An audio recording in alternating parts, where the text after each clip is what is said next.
What is cosmic energy? The religion is the solution for the things happening all around the world. Jihad does not mean any war fought by any Muslim. Jihad basically means to strive to struggle. The Hindus and the Muslims will be united. He is not cosmic energy, he is more superior than that. Quran gives you the solution to the problems of humankind. Not that you shall despise each other. That according to Japan, India will be the superpower of the world. We will be a superpower, will be far superior to the Americans.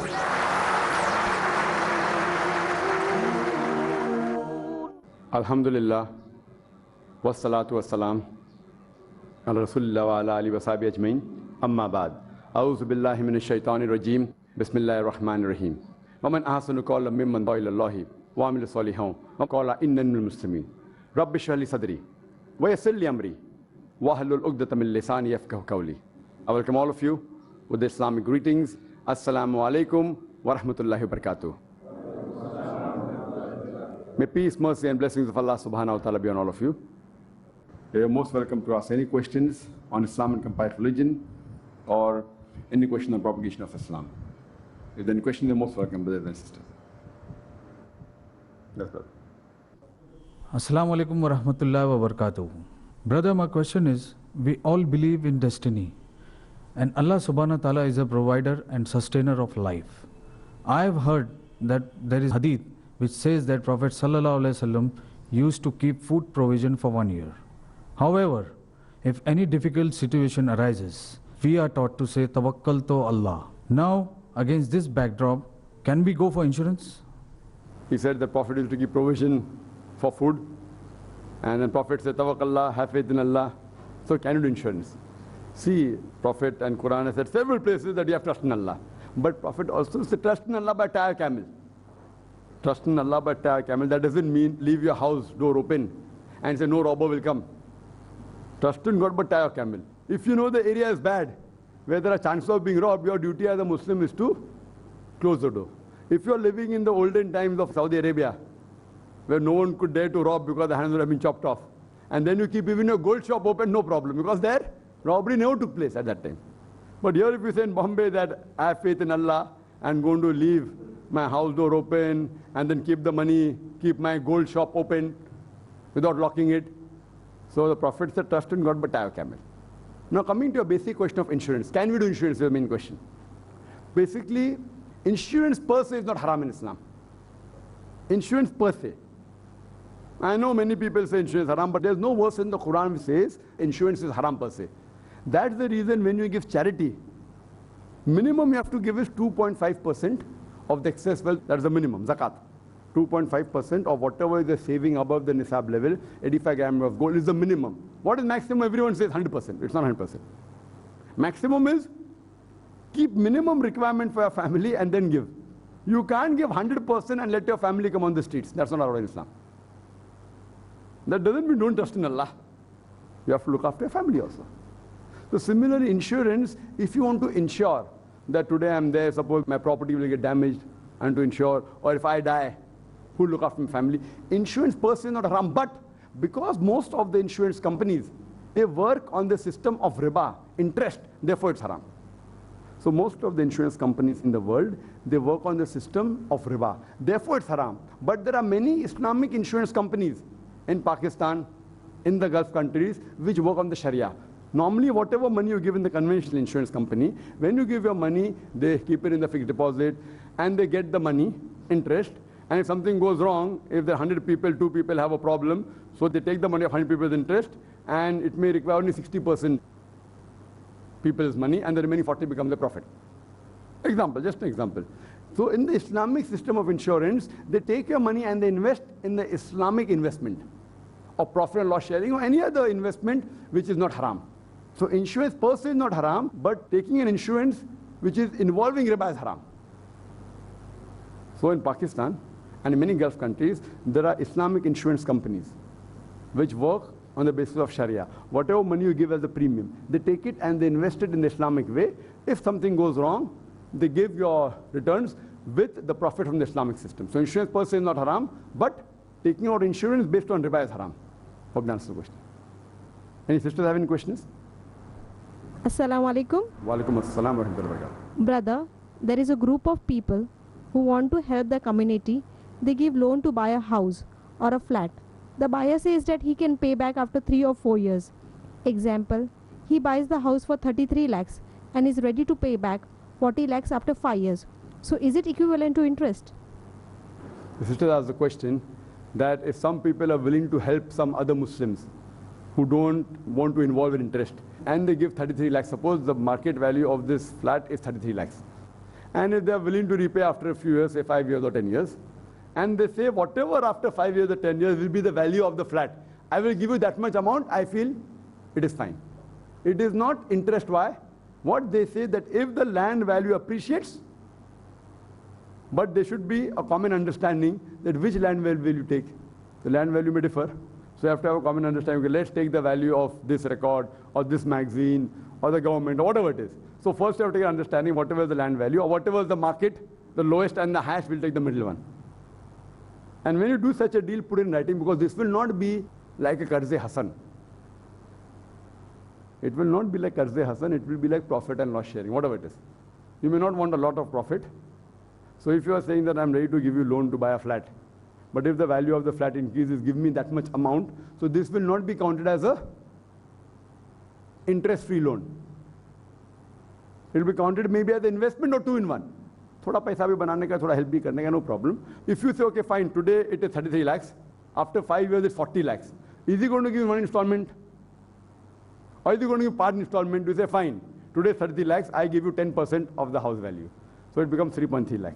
Then if you give 10% every year, then give 10% of the market value of that time. So you can do any deal, but it should not be a fixed amount.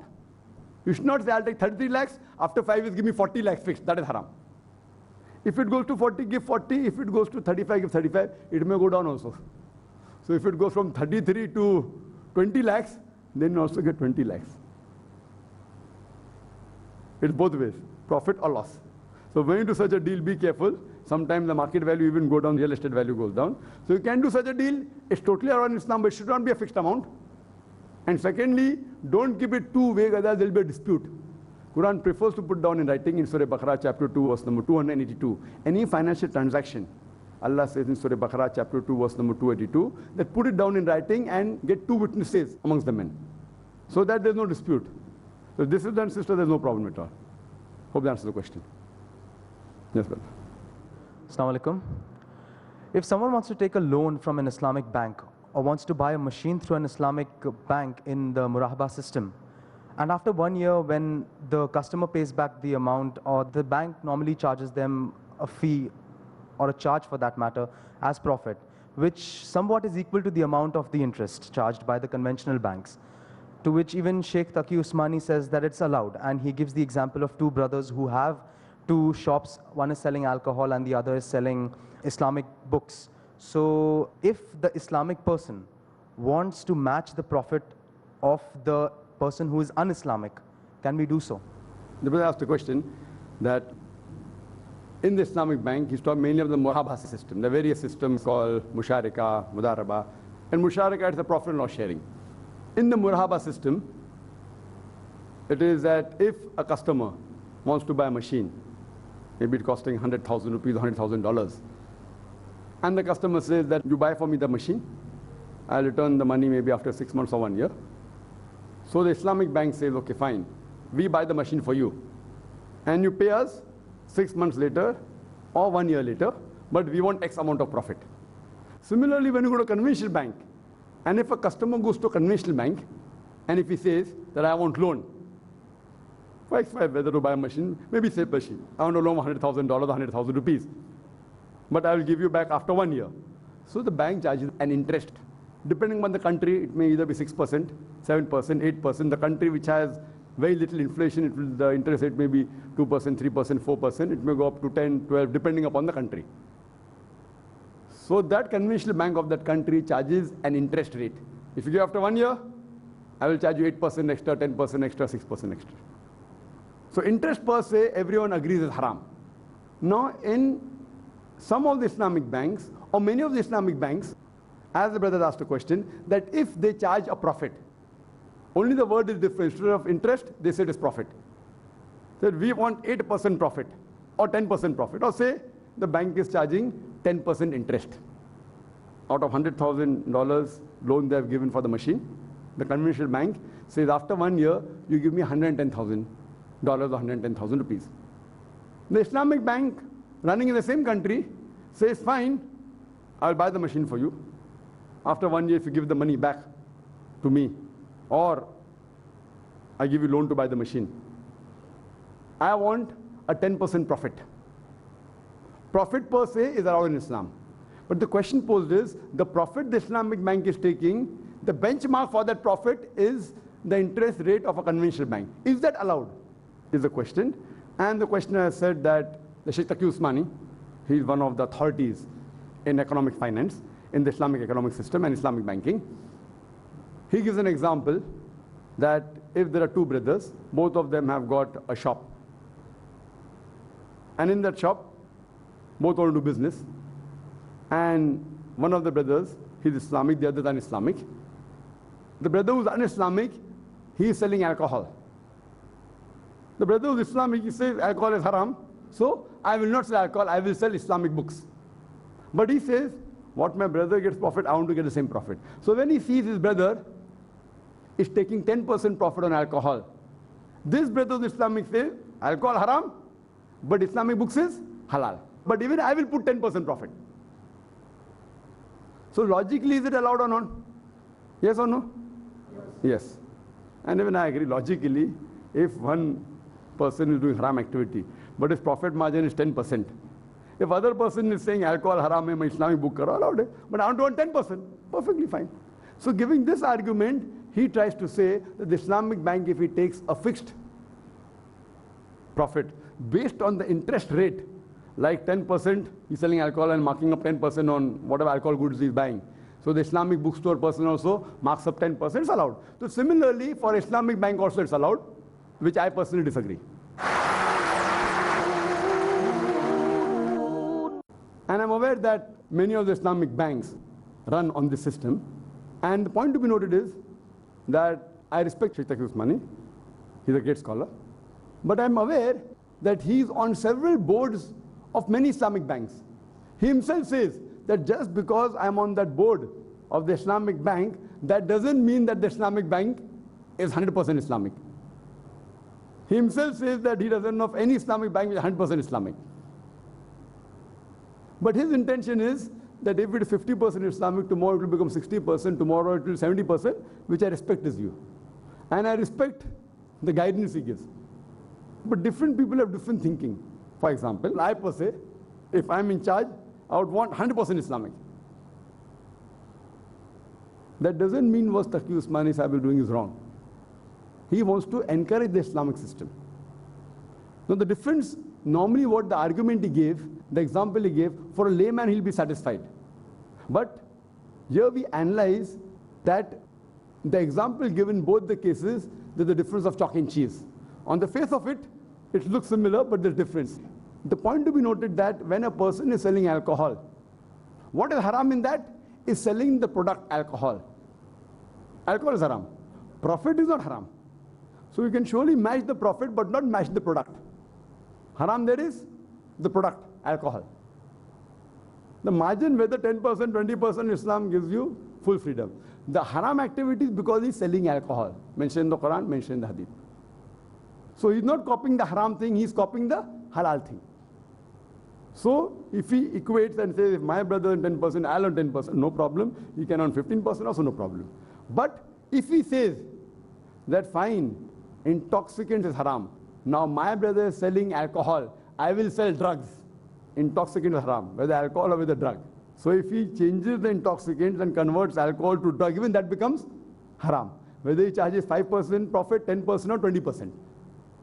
But because he's copying the percentage of profit which is not haram, but he cannot copy the product. In the riba system of conventional bank, what is haram? Is the riba.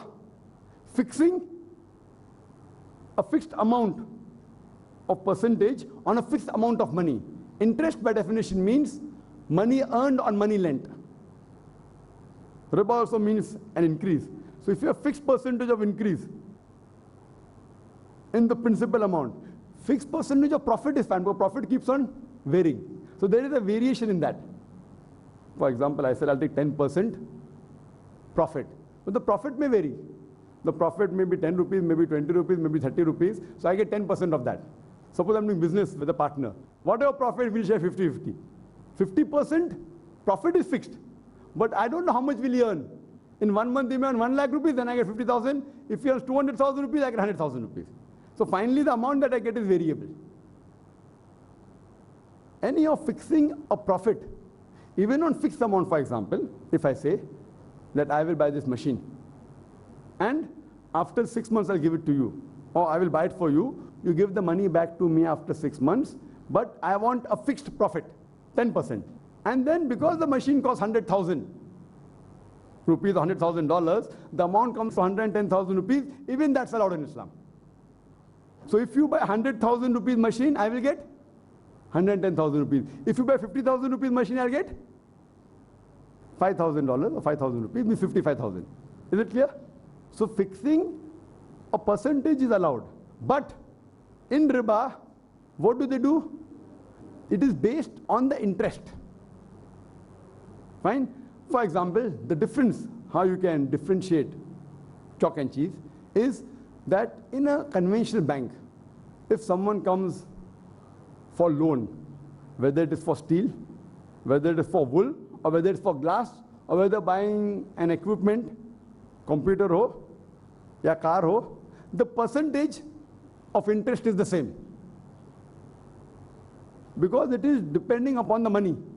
Whether you're buying steel or wool or glass or computer, if you take loan from me, I want fixed 10%. That becomes haram. In a profit loss sharing, car may I would want 8%. In computer I may want 12%. So if you fixed a percentage on the machine, no problem.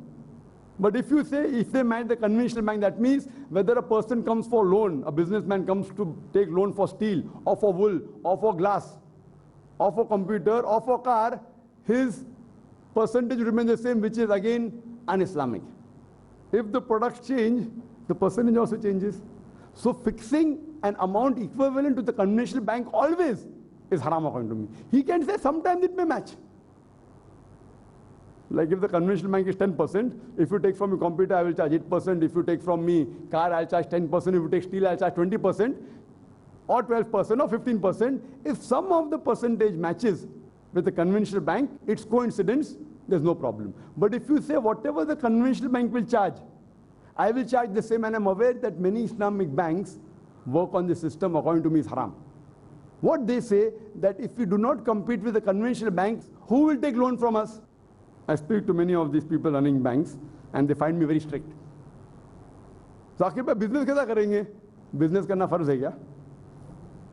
If you want to do business by doing haram activity, don't do that business, do service. How will we compete? Who's asking you to compete? Don't compete. Is it a fard you have to start an Islamic bank? Who's asking you? So if you want to start an Islamic bank, but you should not break any rule of the Sharia. So the example given by Sheikh Taqi Usmani, I disagree, because here the haram activities, the fixed interest. So if we keep the fixed profit, it is nothing but riba, only you're changing the word. So just by changing the name, that doesn't become halal. A layman may agree, arey profit hai, kya farak padta hai. So therefore, fixing in the murahaba system, that's the reason most of the Islamic banks, they cannot compete with profit and loss sharing. I don't know why, because the system is not right. But if you analyze most of the companies, all the top international companies, if it's a zero debt company, that means it is not taking any loan, whether from any bank or individual, that company is supposed to be on a higher level. Most of the top companies, they go into equities. They go into shares, they go into stock market. And whatever share you buy, that much percentage of profit they give it to you. So most of the top companies, whether Muslim or non-Muslim. But those that work on the Islamic system of profit and loss share, they are doing better business as compared to those who take loan from the bank. So taking from the Islamic banks and fixing 100% the same as the conventional system for all the product, according to me, is haram. Hope that's the question. Any brothers? Assalamu alaikum. Referring to the hadith, Abu Bakr gave away all his possession as sadaqah. So what is the amount given as sadaqah? That's why that when I say When you read any hadith, you should be taken in context. People misunderstand the hadith. What is left in your house? Nothing. But he can't sell his house and say that even my house is in charity, and he lets his family come on the street, which Hazrat Abu Bakr never did that. Many people read the hadith and they conclude themselves. So therefore, when you analyze the hadith, mashallah is right. What I said, you cannot let your family come on the street. Didn't I say that? My thing was, you can't give everything what you have and let your family come on the street. Everything of your savings, yes, you can give that. Why can't you give? So the hadith says, Hazrat Umar, may Allah be with him, he said, I have given half. And he thought he was the best. In quantity, yes. In terms of money, yes. Hazrat Abu Bakr, may Allah be pleased with him, he said, I gave everything of my saving. What's left at home? Nothing. Of his saving. That doesn't mean he sells his house, and he sells his clothes, and then say, fine. So that means he has trust in Allah and his Rasul. But if he sells his house also, and that's not allowed in Islam.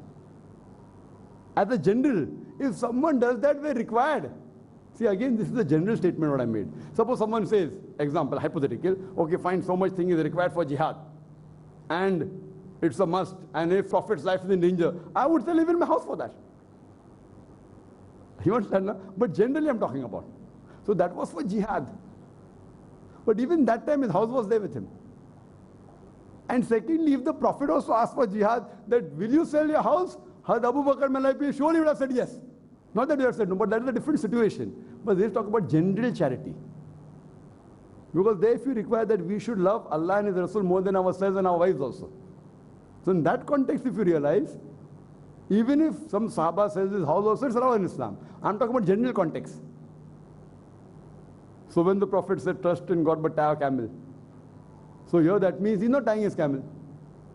But that's a general situation. So therefore, when you hadith you read, Quran you read, you should understand the various hadith and no two Sahih hadith will contradict. So many people read one hadith and they think that is the benchmark. Like many people read the way Prophet was kind and the way he corrected mistakes. There are some of the hadith, the way he corrected the mistakes, I would say that, how is he correcting? So depending upon the situation, some mistakes the Prophet corrected on the spot, some later on, some he threw stones also and corrected. So depending upon the situation. So therefore many a times people pick up hadith and they say this is the lifestyle of the Prophet. Yes, it is. It is one of the lifestyles of the Prophet. So what I said is not wrong and what hadith you quote also is not wrong. Hope that answers the question. Wa akhir da'wana alhamdulillahi rabbil alameen.